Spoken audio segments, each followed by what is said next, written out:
Only 3 days to get the White House ready for the holidays.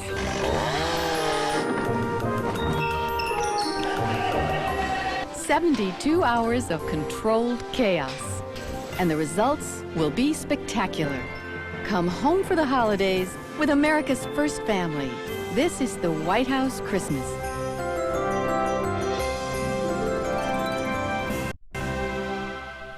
Happy holidays, everyone. I'm Joy Philbin, and welcome to the White House Christmas 2001.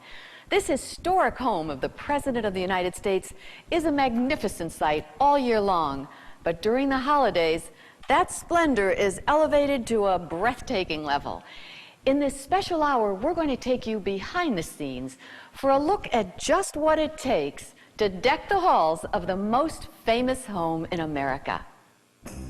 While the White House is closed to the public this season, the holiday decorations will be as splendid as ever. And you'll see just how the People's House is transformed into an amazing showplace.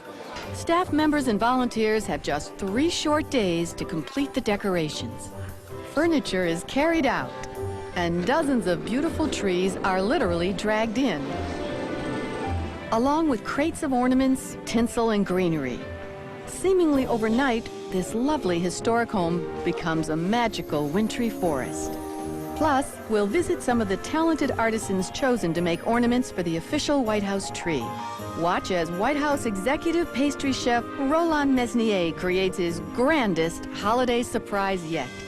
And best of all, we'll sit down with First Lady Laura Bush and discover her favorite White House decorations. The story of the White House Christmas this year begins with the official Blue Room Christmas tree. It's the centerpiece of the holiday decor here at the White House. And the story of that majestic tree began on a tree farm near Middleburg, Pennsylvania. There are nearly 150,000 trees spread out over 239 acres on the Hillview Christmas Tree Farm, and only one will become the official White House Christmas tree. Presenting a tree for the home of the nation's first family is considered to be the highest honor for tree farmers. And this year, that honor was awarded to the WhiteHouseXMas family by the National Christmas Tree Growers Association. It's been a goal for many years that we would be able to do something like this, never dreaming it would happen this soon. It's like, you know, in terms of sports, it's like winning the World Series. I mean, it's something, there's no higher honor than this as a Christmas tree grower, and we're just very grateful that we can do it. To find the one that's just the right size and shape for the Blue Room, White House Chief Usher Gary Walters makes a personal visit to the farm. The White House tree has to be exactly 18 feet and 6 inches tall, so it just touches the chandelier medallion in the Blue Room ceiling, where the tree lights will be plugged in. The perfect match? A beautiful concolor fir with a bluish-green hue. The most memorable part for the WhiteHouseXmas family is a special trip to the White House to present their tree to the First Lady in a traditional ceremony on the South Lawn. Well, we're so excited today to accept the White House Christmas tree. It's coming from the WhiteHouseXmas from Middleburg, Pennsylvania. This is the very first step in a very exciting Christmas season, and so we're thrilled to have this big, beautiful tree that'll go in the Blue Room. I have to pinch myself sometimes just to make sure that I know that this is real. I mean, it's something that, it's a once-in-a-lifetime experience. You know, it may happen again, it may not, and it's something that you'll remember the rest of your life. Once the ceremony ends, the rush to get the White House ready for the holidays begins in earnest. Everything has to be done in one whirlwind weekend of decorating. So first, any antique that might be damaged is packed up and moved away. Furniture has to be removed, and that giant Blue Room rug rolled up and carted off.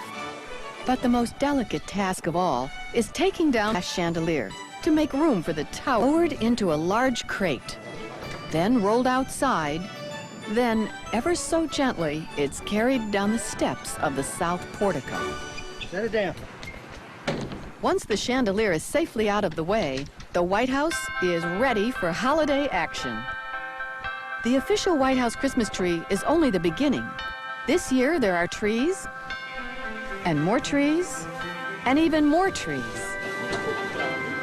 We have a total of about 49 trees that we have to put up. Each one has to be individually decorated. They have to be hand cut, fit together, pieced together. It's much like putting together a puzzle. These freshly cut fragrant firs will turn the White House into an indoor winter wonderland.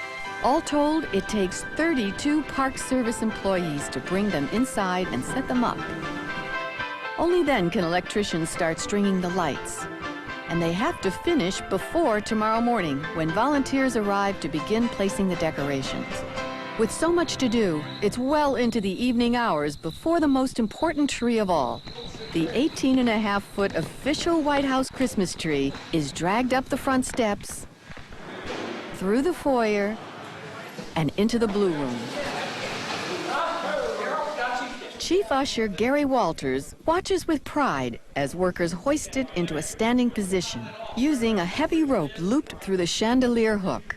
2, 3.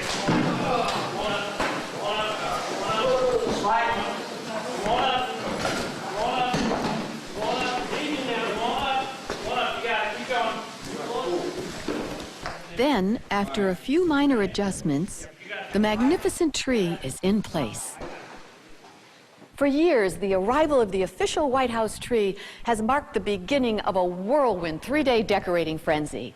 Everything has to be in place for the season's first holiday party. Up next, dozens of volunteers begin the amazing job of transforming this magnificent mansion into a holiday showplace, almost overnight. If you look around, everything looks completely chaotic. It isn't. It is organized. And later, we'll see the original White House as it looked in 1800. Only this one is made of gingerbread. And a snowball fight in the East Room, when the White House Christmas continues.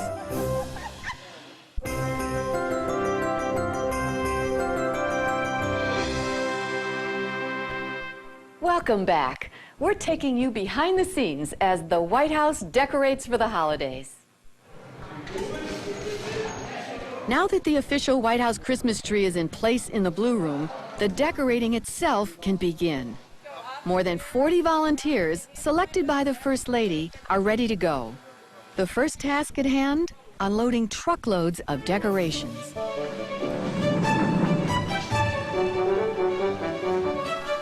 Every wreath, every crate of ornaments, every garland is whisked away to designated rooms throughout the mansion. The highly organized and efficient operation is directed by White House Chief Florist Nancy Clark. That goes State Dining Room. This is State Dining Room. Right now, if you look around, everything looks completely chaotic. It isn't. It is organized. Things have to go together in stages. And so one stage is to count all the ornaments and sort them all and get the wires on. Then the next stage is to put them in the different locations they go, and then the next stage is to complete an area. And then the final stage is to throw the big boxes of the snow all over the trees. In the East Room, where the President and First Lady host parties and receptions, 6 large trees are being decorated to fit in with the gorgeous gold color scheme. To keep the decorations very subtle, very understated, we have pulled a lot of gold into our snow trees that are in there, and we also have some birds. The bows are not attached. In the State Dining Room, a collection of handmade Christmas carolers will liven the center of the table, while each wall sconce will get its own evergreen spray.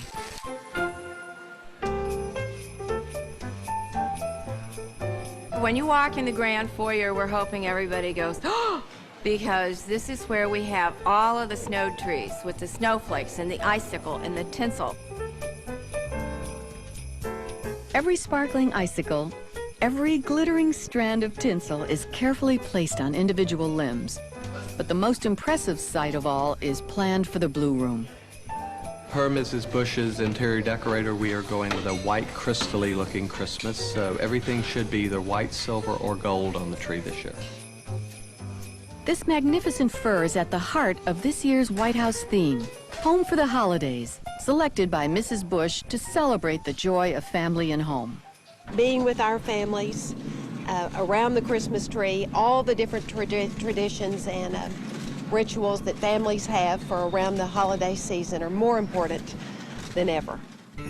This year, the Blue Room ornaments pay special homage to family and home.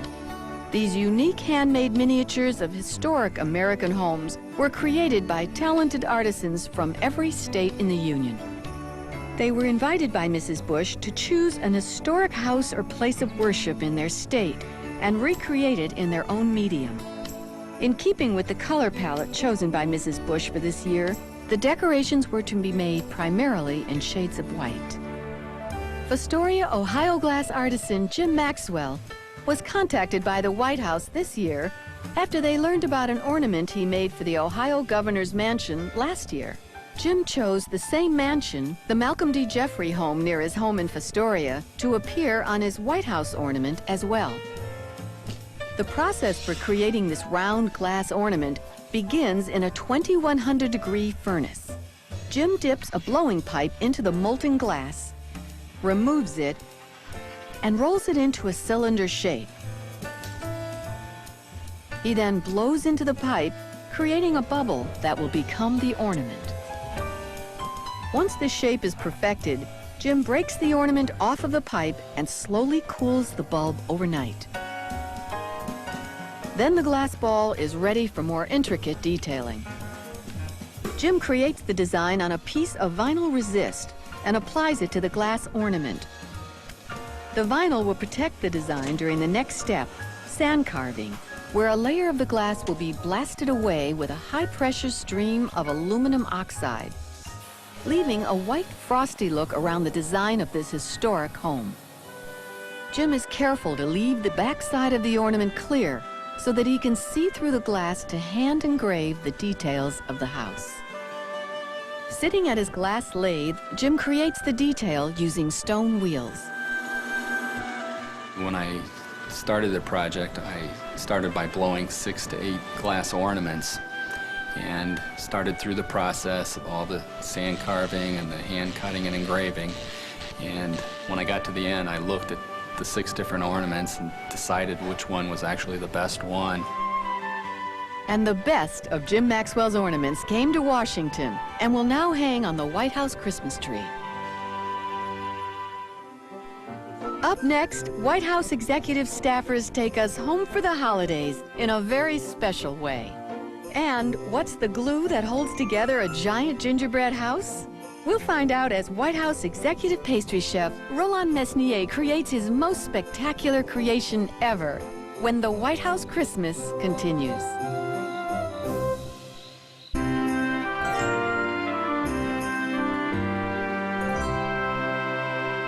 Welcome back to the White House Christmas 2001.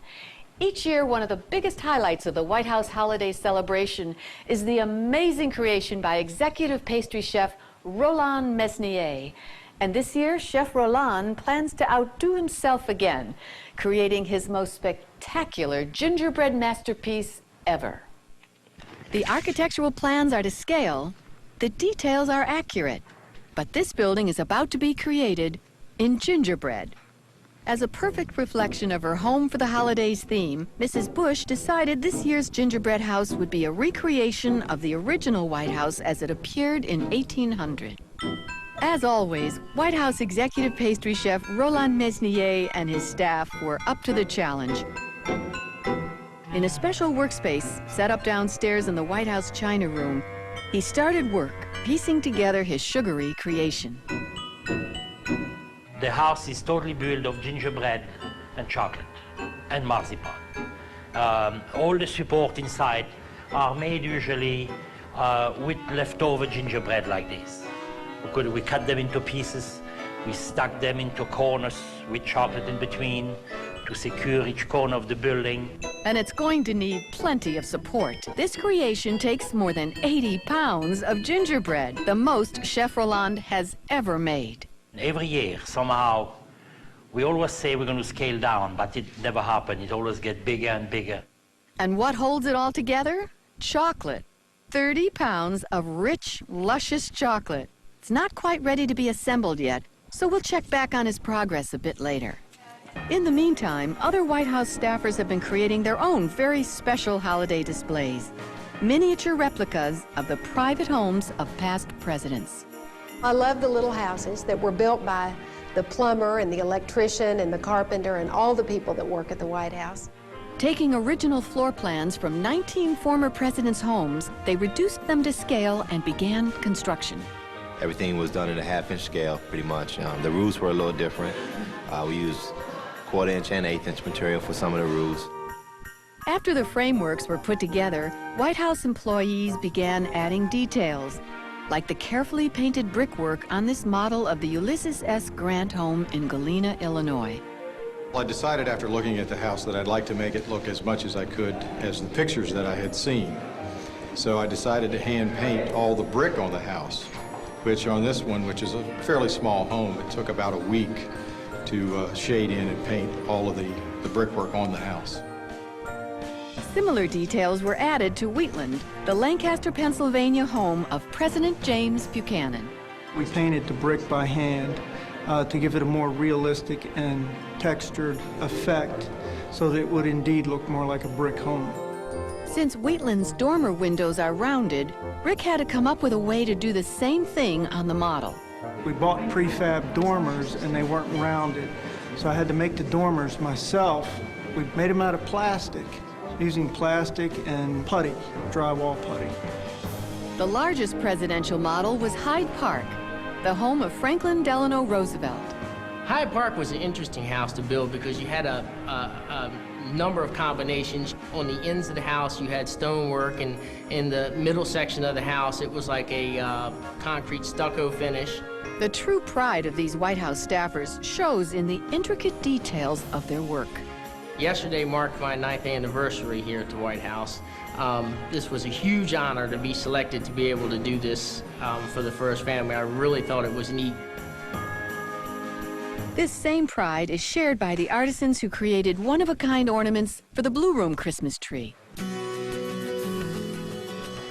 Fiber artisan Mary Hackett from Carterville, Illinois, says she was thrilled when she learned she'd been chosen to depict an historic home from her state. She chose a frontier house on the Mississippi River near the town of Chester and began by taking photos of the home from every angle. Built in 1802 by a French-Canadian entrepreneur named Pierre Menard, it's one of the oldest buildings in Illinois. Pierre Menard came to our area at the age of 15, directly from Canada, and what I found very interesting about him is he was so successful at what he was doing that he became very involved in his community as a husband and father, was involved in the legislature from the very beginning, and ultimately became our first lieutenant governor. To recreate the Menard home in miniature, she measured the original floor plans and worked out her own ratios, experimenting with a larger pasteboard model until the proportions looked right. Then, Mary cut all sides of the home out of foam core and started covering them with cotton and homespun fabric. The challenge for me was to make something hard-edged, that is a home, out of my favorite medium, which is quilted fabric, which is soft. This was a challenge that I went to joyfully because I really enjoy doing things that stretch me. The very thought of this piece going to the White House and becoming part of an historic exhibit is just such a kick you can't imagine. The first party of the season is only hours away. Will the White House decorations be up in time? We'll get an update on volunteers trying to beat the holiday clock when we come back. Plus, two talented artisans and their ornaments with very different points of view.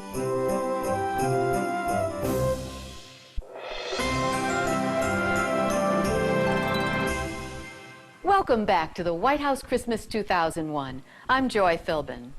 Well, the clock is ticking as more than 100 volunteers and White House staffers get the home of America's President and First Lady ready for the holiday entertaining season. The first White House holiday party is now less than 24 hours away, and the decorating is going full speed. Oh yeah, I just now watch out for the chandelier. Outside on the north portico, Park Service employees are wrapping chandelier chains with greenery, while inside they're finishing the green room, where a magnificent topiary is ready to be revealed. We are accenting this room with silver because there's so many silver items in this room. And we decided to take our silver champagne bucket and fill it with a topiary form, covering it with moss first, and then adding these sugared fruits and some sparkly silver grapes, and adding these sparkly, ever sparkling leaves. And the reason we chose these items for this room, as well as the silver in the room, is we are using this ribbon in the wreaths in the window. And we thought that this combination truly picked up the accents from this ribbon. Attention to detail is painstaking. Everything must be perfect. That's especially true for the centerpiece of this year's holiday decor. The magnificent Christmas tree in the Blue Room with its one-of-a-kind ornaments. This tree truly represents America. This ornament, for example, came from the great state of North Carolina. When officials from the White House contacted paper artisan Harriet Herrick about creating an ornament for the official White House Christmas tree, she accepted the opportunity without a second thought.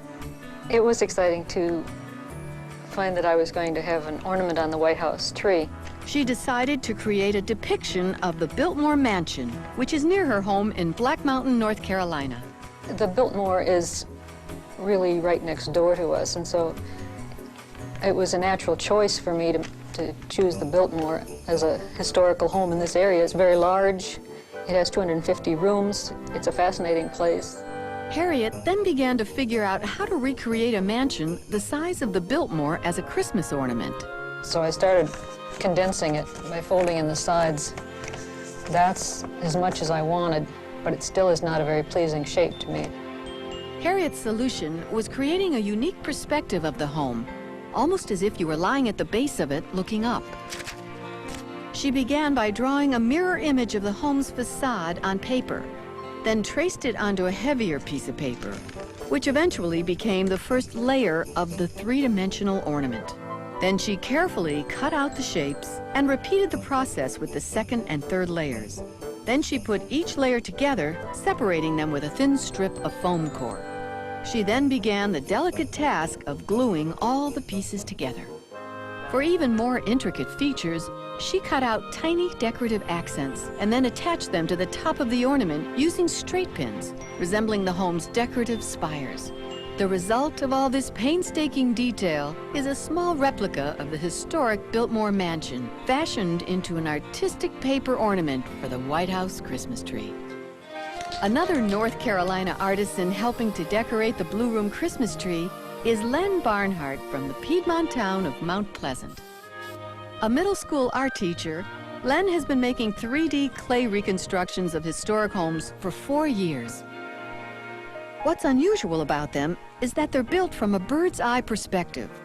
What I do is three-point perspective, so that if you were standing on a tall building looking down onto the sidewalk, the windows would become smaller, and vertical lines would actually become angular and diagonal. Len's ornament is a depiction of the J.W. Cannon home in Concord, North Carolina. A white clapboard Queen Anne built in 1900 by a textile family. Using photographs of the house as a guide, he drew a scaled-down floor plan on poster board and cut it apart to make patterns for the clay walls and roof. He then flattened the clay to 1/4 inch, rolling some on burlap to suggest the texture of roofing shingles. Using the poster board as a template, he marked windows and doors by putting tiny holes in the corners. He then pieced it together and fired it at 2200 degrees in his kiln. Only then was it ready to paint. Brickwork on the chimneys and details of the windows and doors are all painted on. The clapboards are 1/8 inch lines of gray and lavender. I'm really excited about being chosen to make a Christmas tree ornament for the White House, to be one of 4 artists of North Carolina to have this honor. In my opinion, it's like winning the sweepstakes. As the final hour approaches at the White House, some last-minute decorating changes are making things a bit more complicated. Yesterday, workers were hanging garland above the state dining room mantel, where the portrait of Abraham Lincoln usually hangs.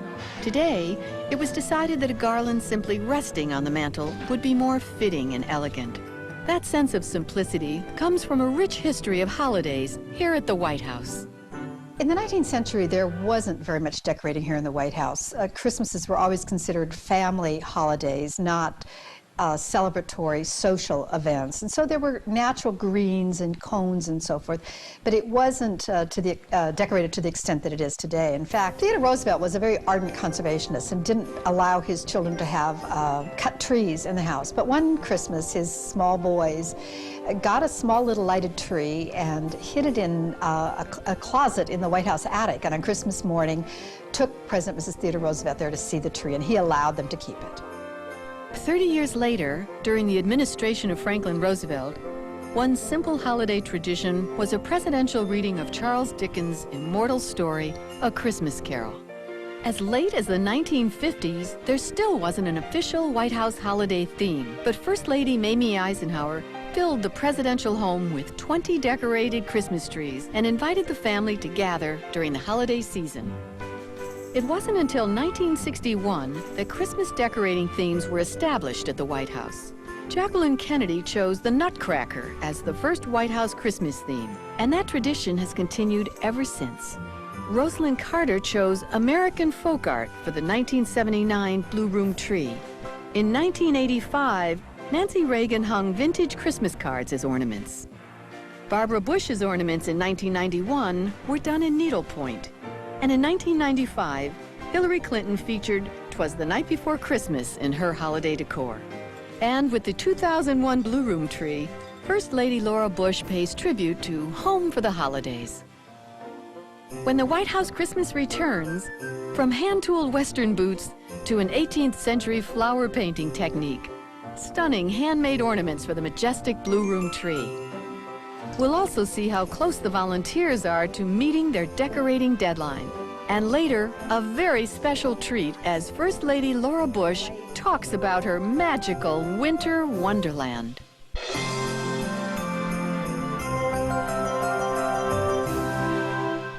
Welcome back. The Blue Room Christmas tree is a creative celebration of America's history and diversity.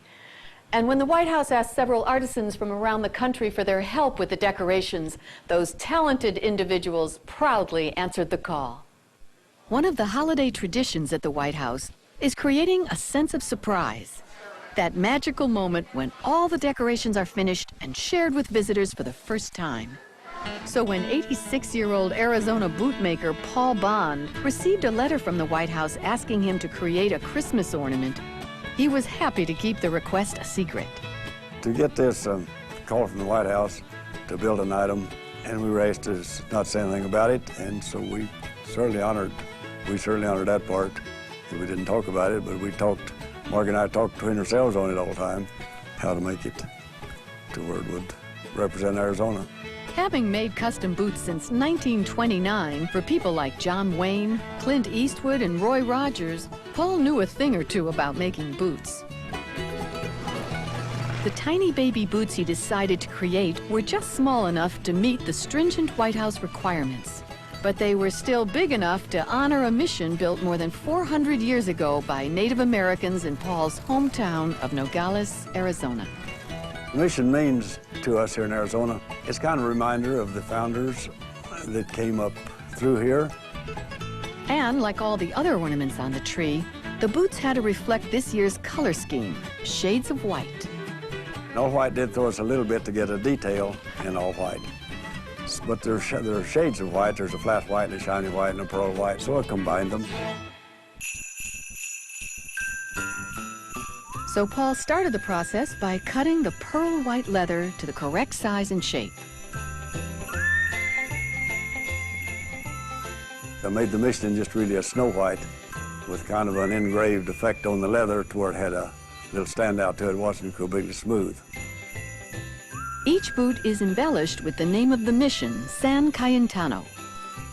Paul also added a light brown trim as well as a gray lining.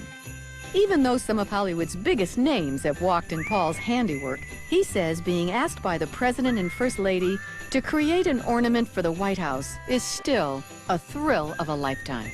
When I found out the boots were going to be in the White House on the tree, I was very pleased. Yeah, I was flattered and didn't know really what to think, except I was happy with it. Paul Bond's handcrafted boot ornaments have arrived safely here at the White House. There are only about 5 hours left to complete the Christmas decorations. Everything has to be finished before volunteers leave tonight. For a while, we weren't on schedule. We were just running a little behind, but we're picking up time constantly. So I think right now we're very, very close to schedule.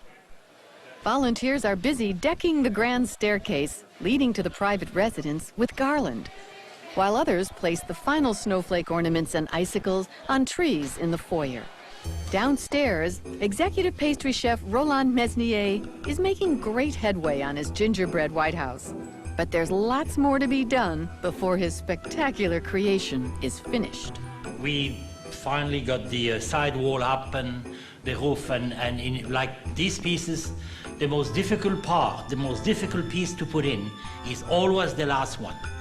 And that's what I'm working on right now, because all the small, not that we make mistake, but once in a while, you know, we cut a little short or something. So then at the end, you have to make up for that. So that's the last one I've been cutting today, and that gave me about a fit, but I think we have a fit. Now that the walls and the marzipan decorations on the outside, this year, those creations even include the first family's pets. The house will be guarded this year by Spot and Barney and Willie. He's also making a warning sign for the squirrels on the White House lawn. We're going to have this sign in front of the White House, beware of Barney. This is for the squirrel, mind you. So to make sure that they do not meet nose to nose with Barney. Now with his creation almost complete, Chef Roland has to figure out a way to get it upstairs to the state dining room. A daunting challenge, since the gingerbread White House weighed in a bit heavier than he expected, 150 pounds. Later, we'll see how he does it. In the blue room, the final ornaments are being hung on the official White House tree. One is the intricate work of Linda Brubaker from Lidditz, Pennsylvania. Linda's specialty is an 18th century decorative technique called theorem painting on velvet, silk, and paper. Theorem painting is a mathematical breakdown of a line drawing to create a painting. Theorems were popular in the Federal and Victorian time frames, and they were done in still lifes of fruits, flowers, birds, and butterflies, and done for realism, so that when you look at a peach, you want to reach into the picture and pull it out and take a bite. Because she usually works in 2 dimensions, Linda was excited by the challenge of creating a 3-dimensional ornament for the White House. For her subject, she chose Mount Pleasant, an elegant 18th century summer home in Fairmount Park, Philadelphia. It's a beautiful mid-Georgian house built around 1761 by a Captain John McPherson. He was a licensed pirate for the King of England prior to the Revolutionary War, and this was his summer home. Her miniature Mount Pleasant is constructed out of railroad board and decorated with theorem painting. Using her drawings for patterns, she cuts out the walls and roof using a rotary cutter to score her lines. She then sews them together with linen thread. Using the same patterns, she cuts velvet coverings for the walls and silk for dormers and roof. The soft sheen of the windows comes from mother of pearl. Architectural details are painted on with a theorem technique, stenciling. I used the stencils to create the shape for the windows, the doors, and the brickwork on the house, as well as the chimneys. To make her house truly special, she hinged the roof, fastening it with a mother-of-pearl button. When you open it, it draws you into a world of serenity and peace. Coming up, the White House parties are about to begin with some very special guests. But first, a fun-filled snowball fight inside the White House. And how do you move a 150-pound gingerbread house? Nice and slow. Very, very carefully.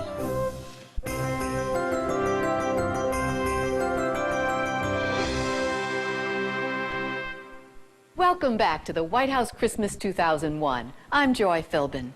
Dozens of passionate volunteers and staffers have worked for 3 exhausting days to decorate this famous home for the holidays. And in the final hours of this process, they're ready to put the icing on the cake. For White House executive pastry chef Roland Mesnier, make that a lot of icing on a lot of cake. His stunning gingerbread depiction of the original White House of 850 pounds. And now, he's got to get this massive creation upstairs for display in the state dining room.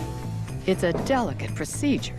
Working carefully, a team of staffers lifts the special holiday house onto a cart and slowly, carefully rolls it down the hallway and out the side door of the east wing, where they lift it ever so gently into a van.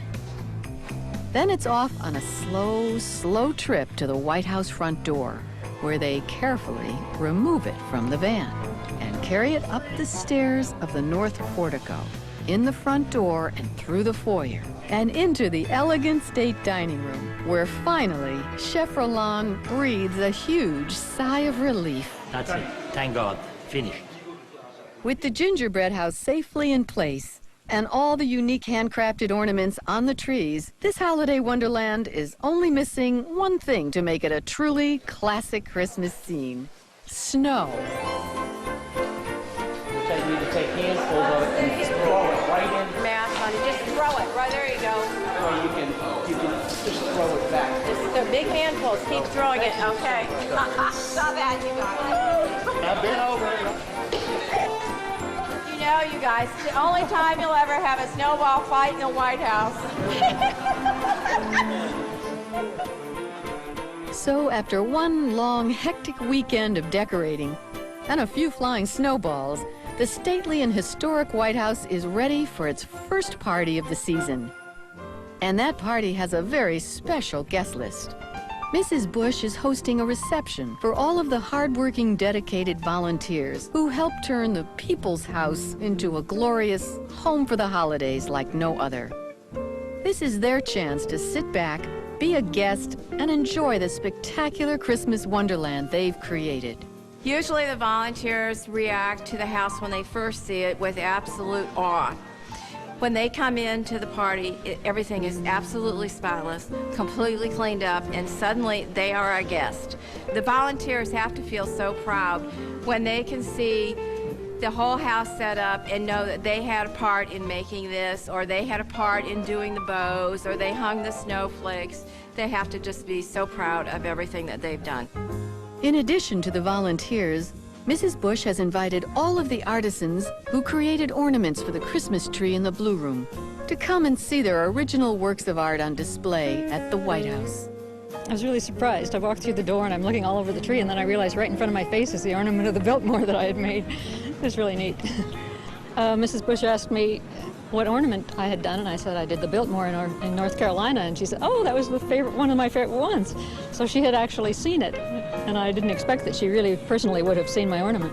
Well, we were amazed. That's about the best I could say. We thought there was a bare chance when we first made them that we might get to come back here, but it developed farther and farther.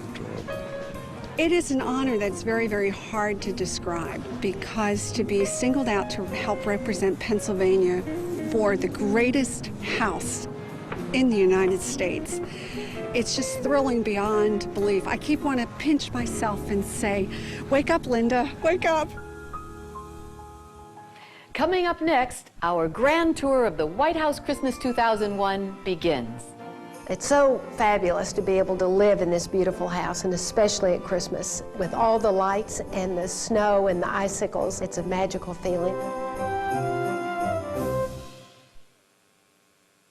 For questions or comments, please write to the White House Christmas 2001, care of HGTV, Box 37950. Please be sure to include your daytime telephone number.